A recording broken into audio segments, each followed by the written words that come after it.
fifth episode of Nerds on Nerdy Stuff, the video podcast with me, Josh. I'm Ben. Today we've got a new feature for you. We're going to finally jump into the world of video games, which has been long overdue considering how big of gamers me and Ben both are. But before we get to that, we're going to start with some other things to run down. And what are those things, Ben? Well, let's start off with Prometheus sequel, Prometheus 2, now being titled Alien Paradise Lost. Paradise Lost.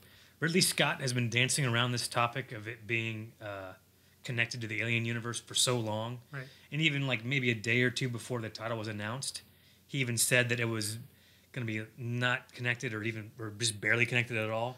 Yeah, it's kind of weird. I don't know why, but they're just finally solidifying the connection now.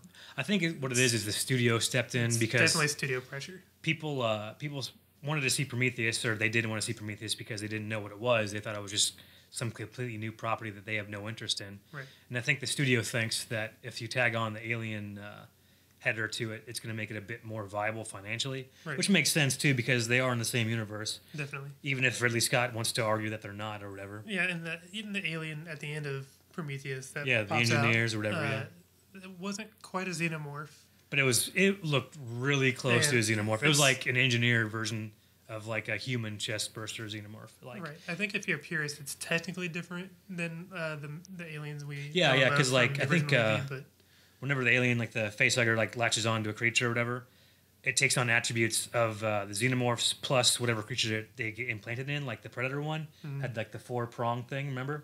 Right. So like each one's gonna be different. Like say if it chest or face hugged a cow, it'd come out like weird looking like a cow or something. I don't know. Udders on his face. It'd have udders on his face. It would be a Dairy Farm's wet dream. But I think that's how it actually works in the Alien universe. Okay. I'm not as well versed, but like judging from at least from the movies, I'm not into the comics, so I can't speak to that. But right. In the movies, that's how it's worked. Yeah. But more on point. This is also on top of Neil Blomkamp's doing the Alien 5 sequel. Yeah. Largely ignoring 3 and 4, but kind of a loose sequel to Alien and Aliens. Yeah, the quadrilogy kind of fell off after Alien 2. Apparently, Ridley Scott wasn't too hot on it, but has come around as a producer finally. Yeah, so he's going to make some money, so he can't be too mad about that. And this property is well loved. Everyone likes it seems like. So it'd be a shame for it to not be a happy point in his life to like come back to and put his heart and soul back into as well. Right. And the xenomorph is coming back, it sounds like. But again, studio pressure. I just kind of feel personally that they find a way to make the aliens and predators fight in a less shitty way. Like Alien versus Predator, like the Requiem or whatever it was, the second one. Yeah. It wasn't nearly as bad. It was a hard R. It was pretty good. It was kind of what I wanted out of like the first Alien versus Predator. Really? Yeah. I don't think I saw either the AVPs. The first one was god awful. Like you don't need to see that one. No one does. But the second one was pretty cool. If you're into Alien or Predator, like just give it a look. It's a good Saturday afternoon movie. Right. But let's move on. We've got third Wolverine movie is being talked about. Yeah. Hugh Jackman came out and talked about want to do Old Man Logan. What was that San Diego Comic-Con he talked about? I can't remember it. It might have been like Salt Lake City or something. It was before Salt Lake. Salt Lake was just last weekend, I think. Yeah. But yeah, either way, he keeps on mentioning it. Yeah, because Old Man Logan. It's a really popular storyline. Very popular, very cool. But considering the rights that Fox has and that Marvel holds, it seems impossible to do a true adaptation of the book. Like if you're going to do the direct story beats, you can do the story beats just fine, but some of the characters just have to change. Like the main antagonist in the comic is the Hulk. But since Fox doesn't own the rights to the Hulk, Marvel does, they can't display them on a movie screen. Right. So they have to find different Fox-owned villains or characters that they can implant into those character roles that aren't owned by Fox, like Hawkeye is his roadmate. Right. Because the whole idea, Mark Millar came on IGN and was talking about Hugh Jackman's statements too, and he made an interesting point, saying how like they mapped out the entire story before they had any of the characters pulled aside.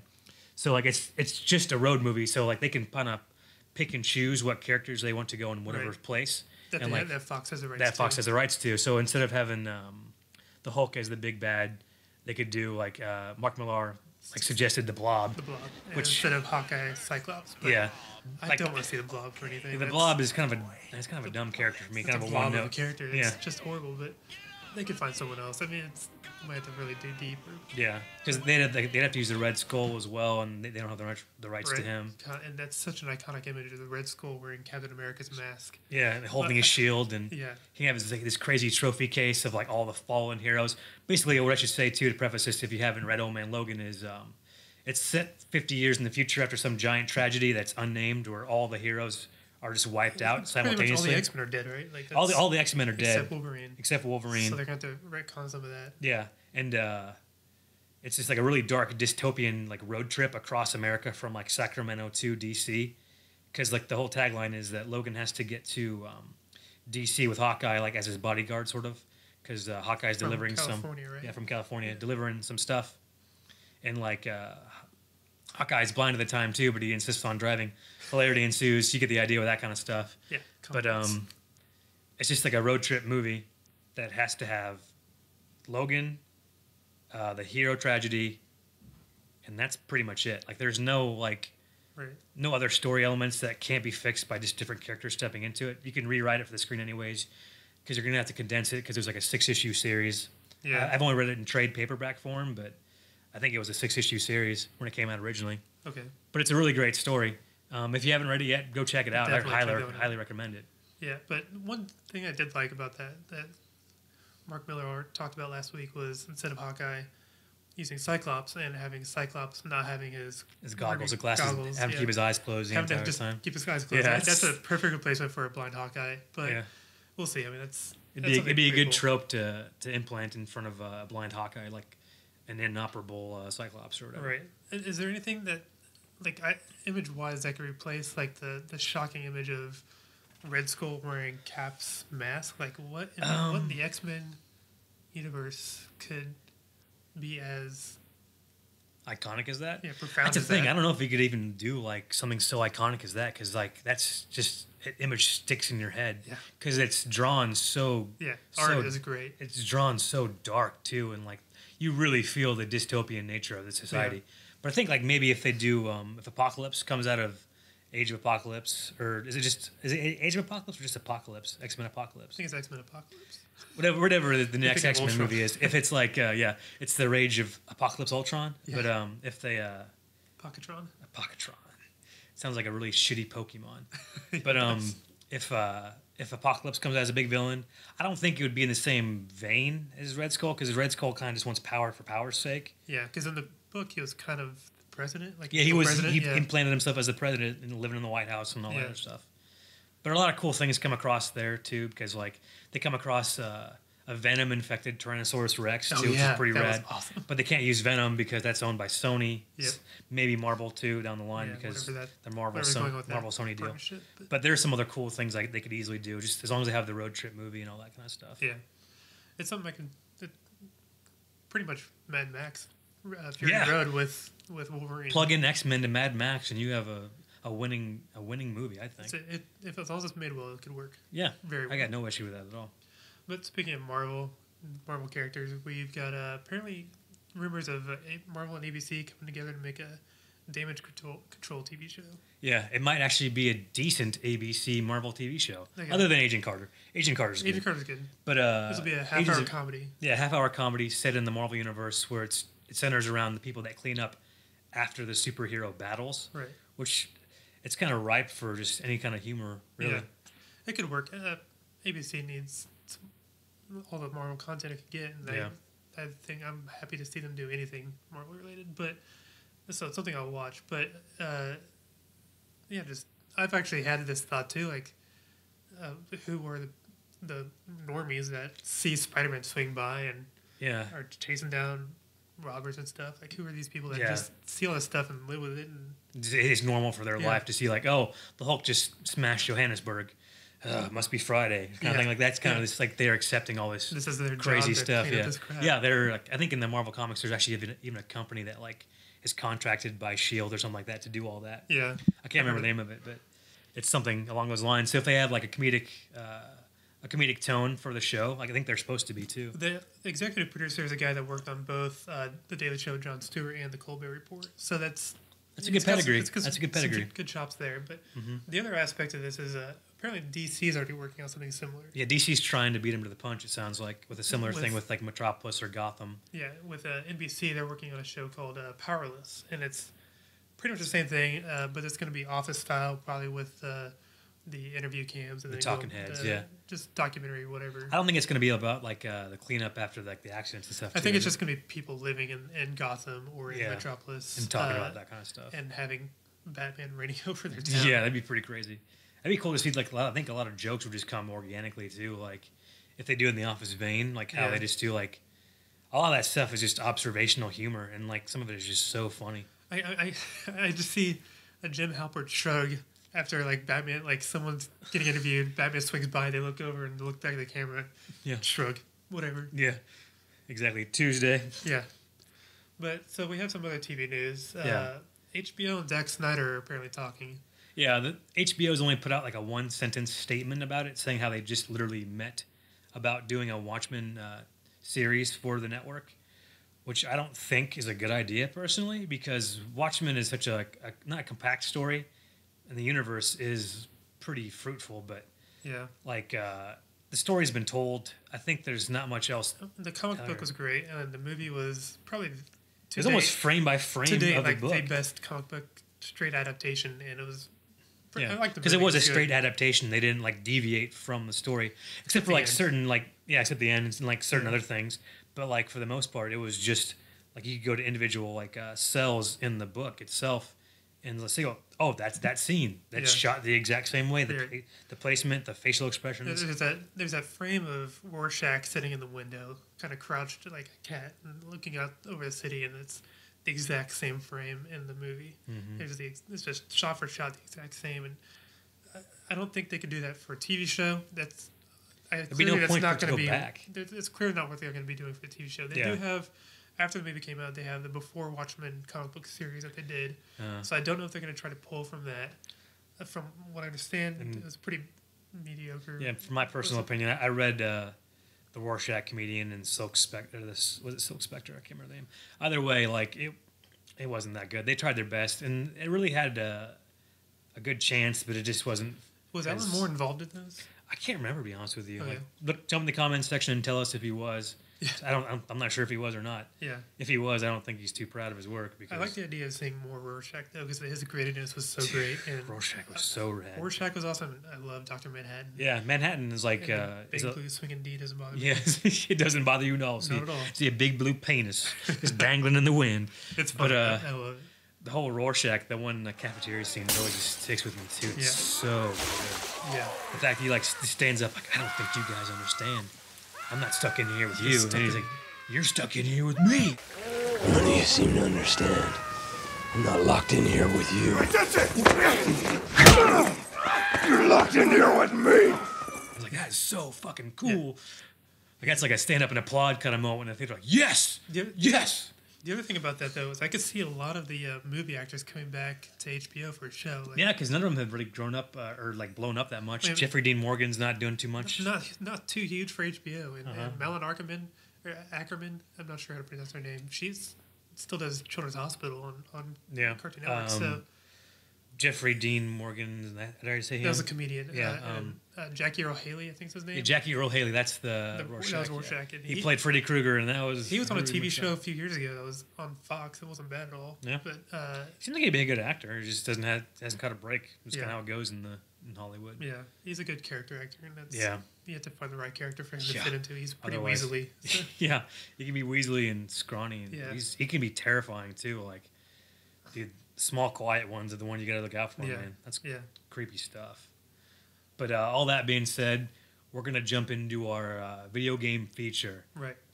We decided to go with, since Halo 5 is coming out later this month, we decided to go with our opinions on the best first-person shooter ever.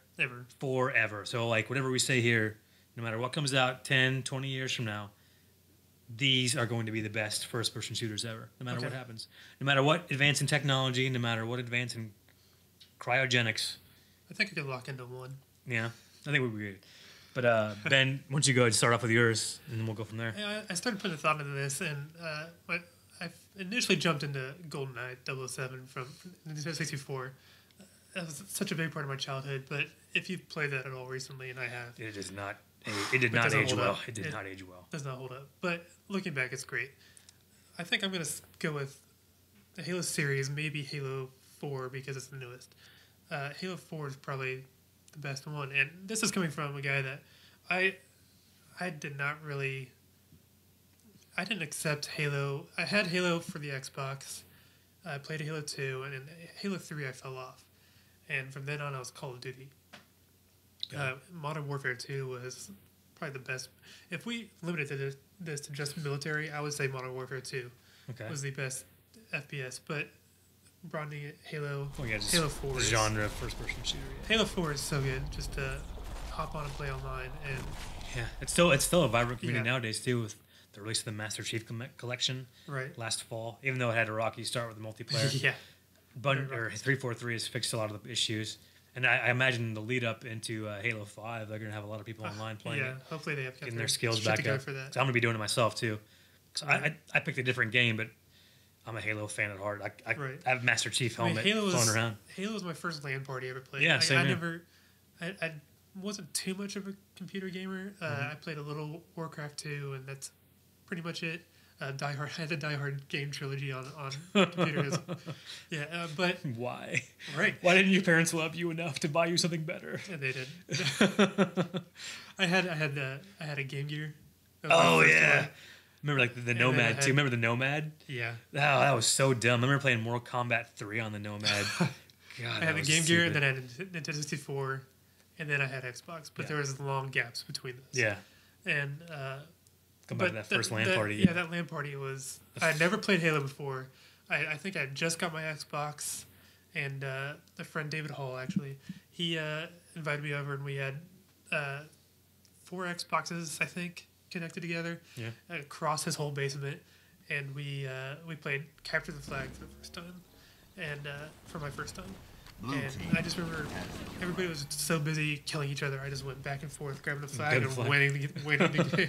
That's one of the things too. You always forget, like playing Capture the Flag. There's always those people that just play like it's a Slayer match, but like if you like play it smart and like let the dumb people like just kill each other, you can steal the flag just as easy, clear as day. I've done it online a million times. I figured that out early on. Because I've been both sides of that coin too. I'll be the person like that says I'm going to guard the flag and just like literally just try to rack up as many kills as you can because they're focused on capturing the flag. So you feel like you have an advantage on them, kind of like a jump. Like, hey, they're not looking for me; they're looking for the flag. So like you can get their shields down just a little bit more, just because they're not paying attention to you. But I mean, in the first 3, Bungie did they did? Yeah, Bungie did. I think they did like the ODST as well as Bungie. Okay, but it was like an expansion pack. Really, it wasn't like. I guess they marketed it as their own game, but. It wasn't nearly as long as the other games were. The first 3 Bungie did, and those are great. The first 2 for sure. The third one I think I fell off on because I didn't have the 360. That was on 360. Yeah, that was the first one on 360. So I didn't have the 360 for a long time. And that was the reason I bought a 360 was for Halo 3, as a matter of fact. And I only played at my friend's house, and every time I played, I was just got my ass whooped, so I was horrible at it. So I'm that friend. It was you and Jason Rudolph. Yeah. But I fell out of it, and I was like, I'll just play Modern Warfare 2. And or probably first one at that point. But that's where I transited to Call of Duty, came back for Halo 4, and I've been back with it since. My cousin talked me into getting it and play with him online because he lives in Charlotte. So I wasn't too sure about 343 because Halo 3 Halo 4 was their first one, wasn't it? I want to say it was. No, Reach might have been their first one. Reach, that's right. I could be wrong, too, because Halo 4 was the first proper Halo game that 343 Studios did by themselves. Yeah. Without any Bungie involvement. I want to say that 343 did Halo Reach as well. Okay. Because it was in chronological order. It came before Halo 1 story, in the story at least. Yeah. Because that was the whole reason why the Master Chief and Cortana came upon that ring, is because they were jumping away from Reach as it was being destroyed by the Covenant. Okay. Yeah, but I was weird about 343, but Halo 4 is great. Yeah, Halo 4 is phenomenal. And Bungie's still out there with Destiny, and that's another thing to hop over once in a while and play that. That's a different feature down the road. Yeah. Don't you worry about that. What do you got?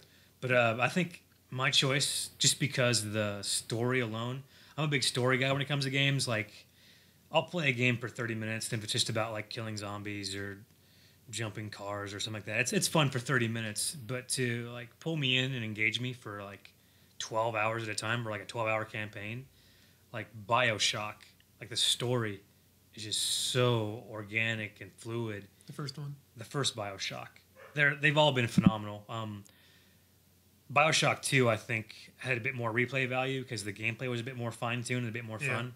But the story in Bioshock, how it involved you in this universe, in the world of Rapture and Andrew Ryan and all this crazy mystique, like you're exposed to a universe you had no idea existed.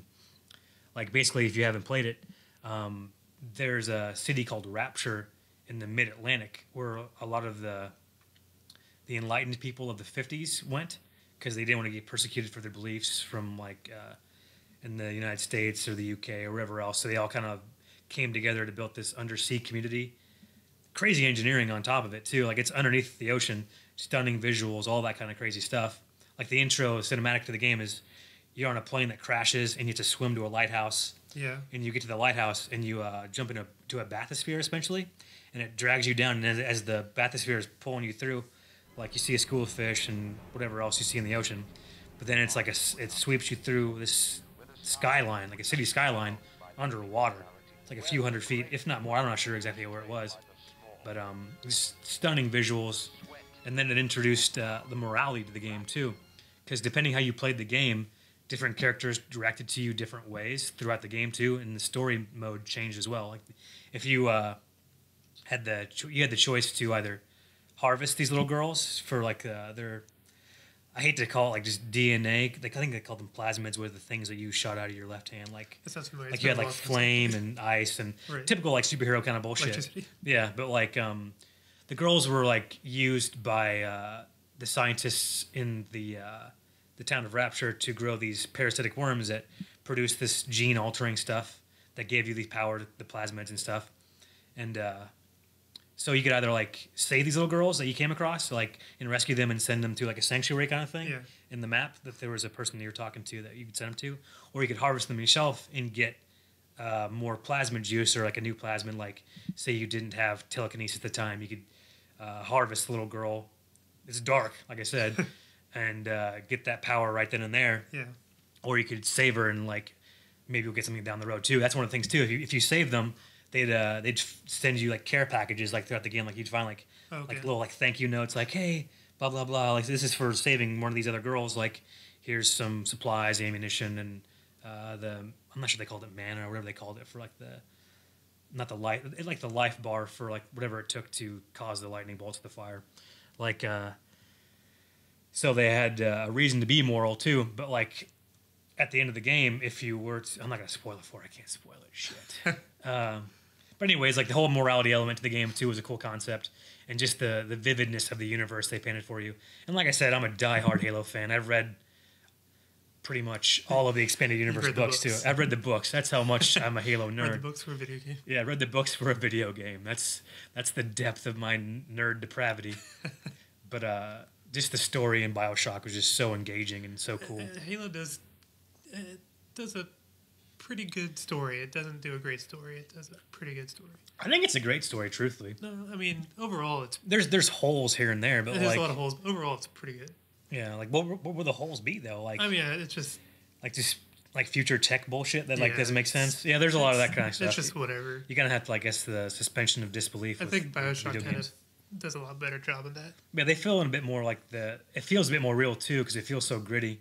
Because you're literally just dropped into this world and you're like, the fuck is going on, man? Yeah. Like literally, and you're exposed to it out of the gate too. Like in the city as well. Like I forgot like, the opening scene. Once you get out of the bathysphere into one of the buildings, it's super creepy because like there's like a zombie thing, which is what these the people that went down there, they degraded into these things from using the plasmids too much, and they're called splicers.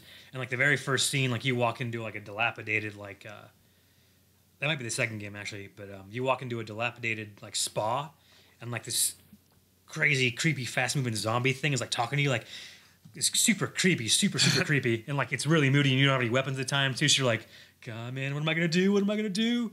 I always found that creepier. Like in Halo, we had the creepy The flood reveal was I so always creepy. hated the flood. It was so dark. It's and annoying, creepy, and, too. like, you can't see them.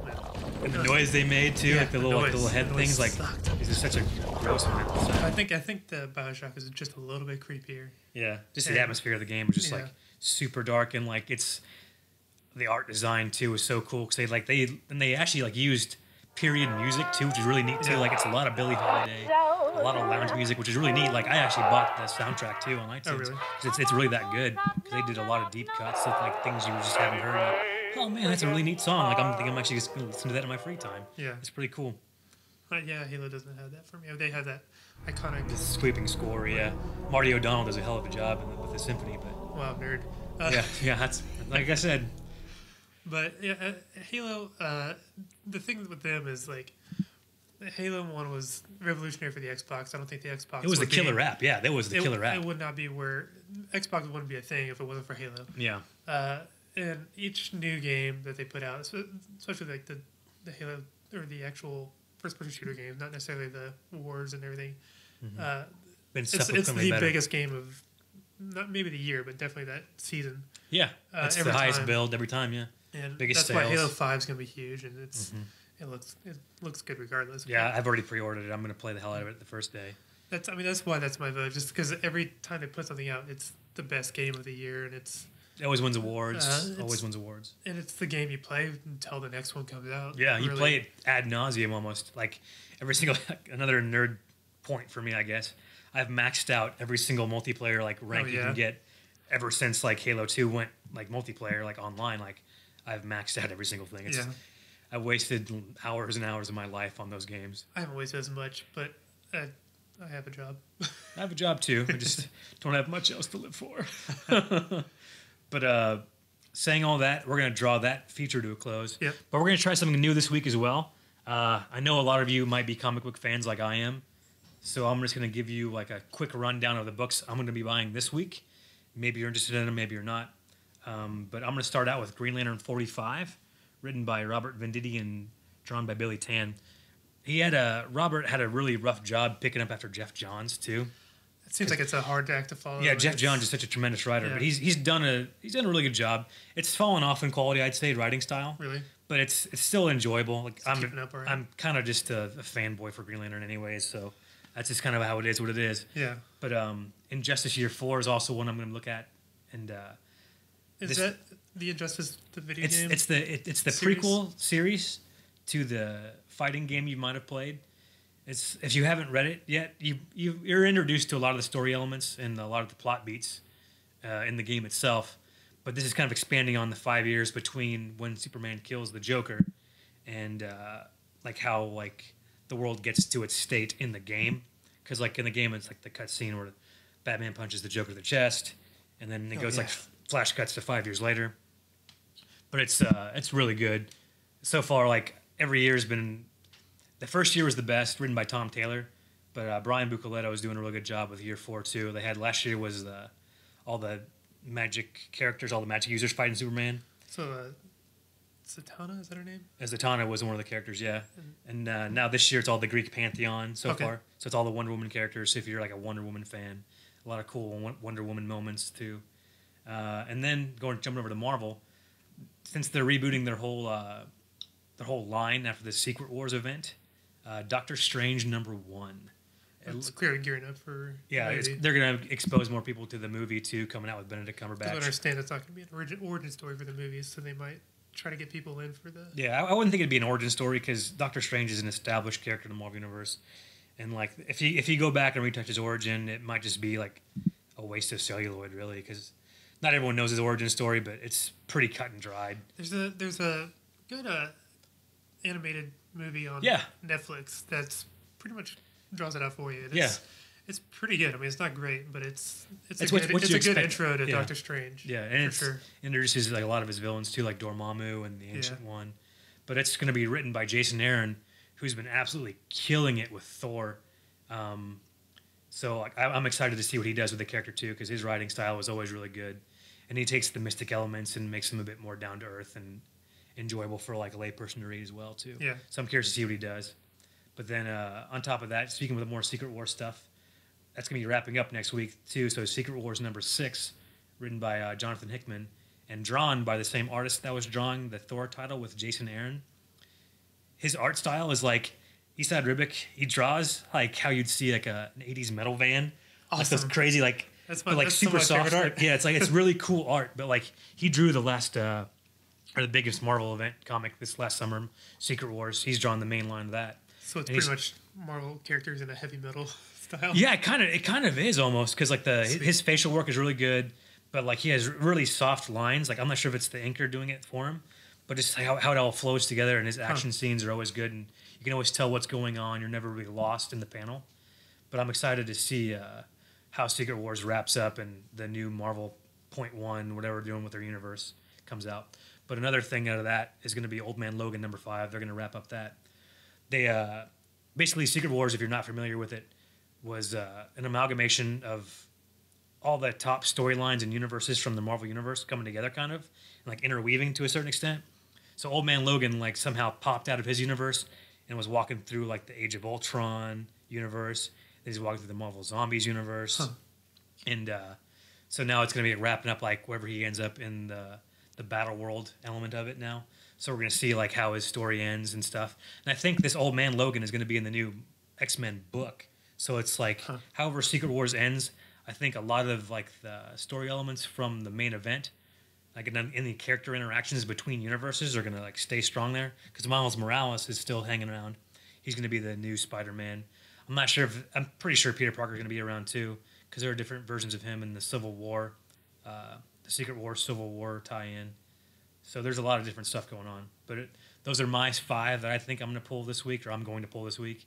And if anything I said interested you, go to your local comic shop, go to Comixology, download it on your tablet. I'll borrow a couple of those after you're done with them. Support the trade, because if we don't actually give them money, they're going to stop writing good stories. So do that if you can. But on that note, we're going to go ahead and end this week's episode, and we'll see you guys next week. Yeah, bye. See you.